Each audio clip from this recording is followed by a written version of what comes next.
warahmatullahi ta'ala wabarakatuh. Bismillahirrahmanirrahim. Qala al-musannifu rahimahullahu ta'ala wa nafa'ana bihi wa bi'ulumihi wa 'aladdana bi asrarihi wa 'adana min barakatihi fid darain amin. Al-Fatihah.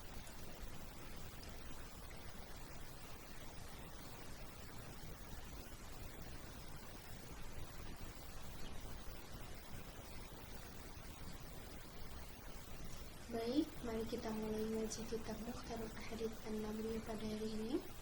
Bismillahirrahmanirrahim. Hadis yang ke-207 membahas tentang belajar mengajar. Afdalus shadaqati ay yata'allama al-mar'ul muslimu ilman thumma yu'allimu akhahul muslim. Rawahu Ibnu Majah.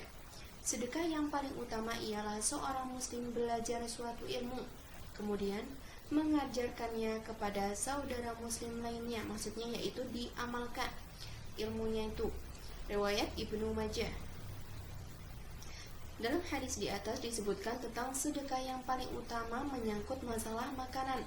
Sedangkan dalam hadis ini disebutkan pula sedekah yang paling utama tetapi menyangkut masalah maknawi, yaitu ilmu. Beruntunglah bagi orang yang alim sekalipun ia tidak memiliki harta untuk disedekahkan, namun ia masih dapat bersedekah dengan ilmunya yang ia ajarkan kepada orang lain. Bahkan sedekahnya itu dikategorikan sebagai sedekah yang paling utama. Di samping itu, ilmu yang dimilikinya justru semakin bertambah. Selanjutnya hadis yang ke-208 membahas tentang jangan lama-lama di dekat orang yang sakit. Afdalul iyadati ajran sur'atul qiyam min indil maridi. Rawahu Dailami an Jabir. Pahala yang paling utama dalam menjenguk orang sakit ialah cepat berpamitan dari sisi orang yang sedang sakit. Riwayat Ad-Dailami melalui Jabir radhiyallahu anhu. Hadis ini menjelaskan tentang etika menjenguk orang yang sedang sakit. Dianjurkan hendaknya bila seseorang menjenguk orang sakit tidak terlalu lama diam di sisinya.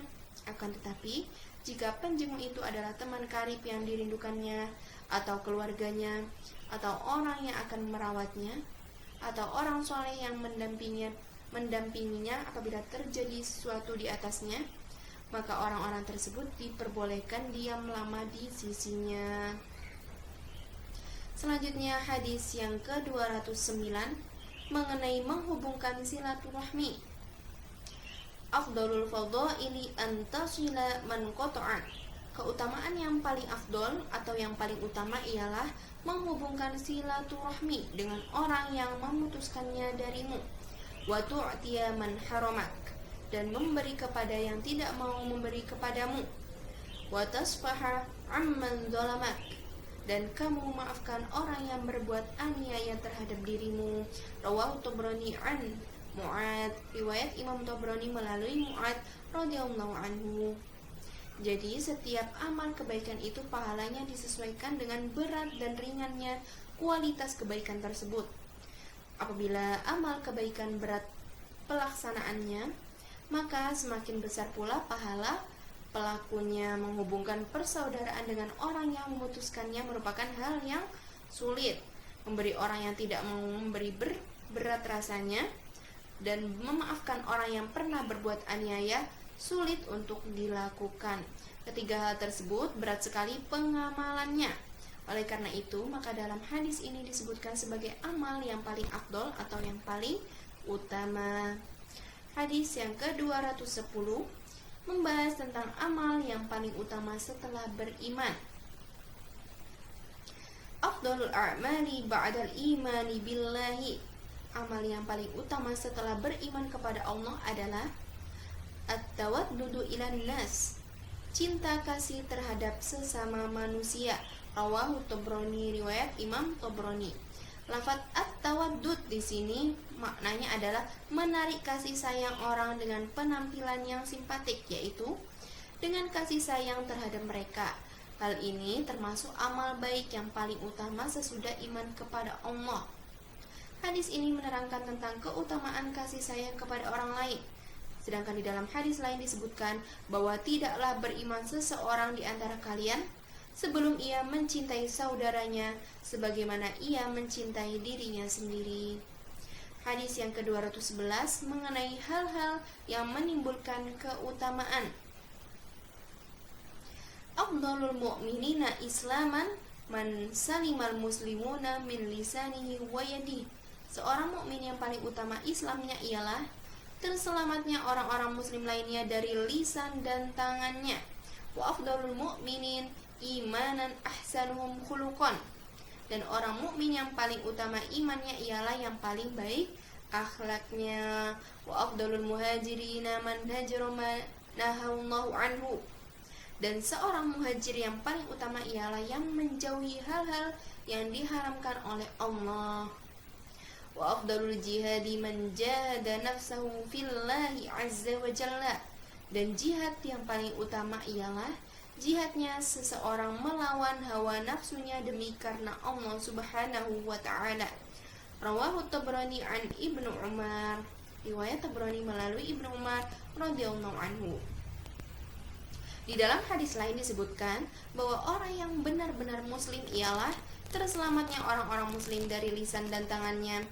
Dan di dalam hadis yang lainnya disebutkan pula, sebaik-baik kalian ialah orang-orang yang paling baik akhlaknya. Hijrah menurut pengertian syariat ialah berpindah dari negeri kafir ke negeri Islam, yang hal ini dikenal melalui hijrahnya kaum mukminin pada zaman Nabi SAW dari Mekah ke Madinah ketika kota Mekah belum dibuka. Tujuannya ialah menyelamatkan agama dari gangguan kaum musyrikin yang tiada henti-hentinya melakukan fitnah dan cobaan terhadap kaum muslimin. Dan pengertian di atas dapat disimpulkan bahwa inti makna hijrah ialah meninggalkan hal-hal yang dilarang oleh Allah Subhanahu wa ta'ala. Mengingat hal tersebut, maka di dalam hadis ini disebutkan bahwa hijrah yang paling utama ialah meninggalkan hal-hal yang diharamkan oleh Allah. Kemudian pada bagian terakhir dari hadis ini disebutkan bahwa jihad yang paling utama ialah melawan hawa nafsu demi ketaatan kepada Allah Subhanahu wa ta'ala. Dalam hadis lain disebutkan bahwa Rasul SAW pernah bersabda, kita telah keluar dari jihad kecil untuk menuju ke jihad yang besar. Para sahabat bertanya, apakah sesudah ini masih ada jihad yang lebih besar lagi, wahai Rasulullah?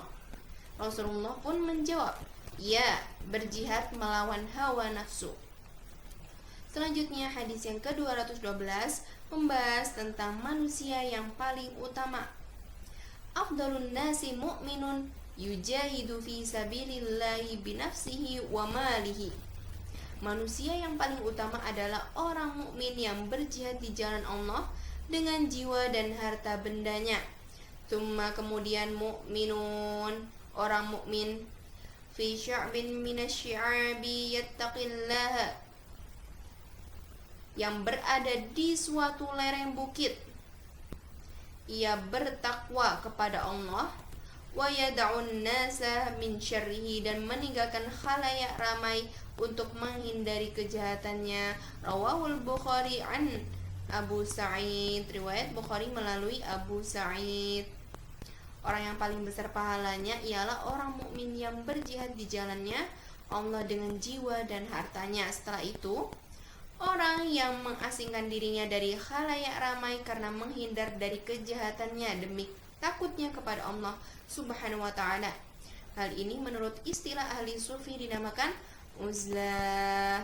Selanjutnya hadis yang ke-213 membahas tentang pertanda kiamat sudah dekat. Iqtarabatis sa'ah wa la yazdadun nasu 'alad dunya illa hirsan wa la yazdaduna minallahi illa bu'dan. Rawahul Hakim an Ibnu Mas'ud. Artinya, kiamat semakin dekat, sedangkan keinginan manusia terhadap perkara duniawi semakin menjadi-jadi, dan terhadap Allah mereka semakin bertambah jauh. Riwayat Hakim melalui Ibnu Mas'ud radhiyallahu anhu. Melalui hadis ini, Nabi SAW menjelaskan salah satu di antara tanda-tanda dekatnya hari kiamat, yaitu Bila mana keinginan orang-orang makin menggebu-gebu terhadap duniawi, sedangkan kepada Allah mereka makin menjauh. Hadis ini maknanya senada dengan bagian pertama dari hadis lainnya yang mengatakan, bila mana engkau melihat orang-orang yang tidak bersandal atau telanjang, lagi penggembala kambing mulai berlomba-lomba dalam meninggikan bangunan. Baik, kita cukupkan ngaji kitab Mukhtarul Ahadits An-Nabawiyah pada hari ini. Sebelum saya tutup, alangkah baiknya kita bersama-sama membaca doa kafaratul majlis. Bismillahirrahmanirrahim. Subhanakallahumma wa bihamdika asyhadu an la ilaha illa anta astaghfiruka wa atubu ilaik. Aqulu qawli syukran jazilan ala ihtimamikum. Arju minkum ma'assalamah. Wassalamu alaikum warahmatullahi ta'ala wabarakatuh.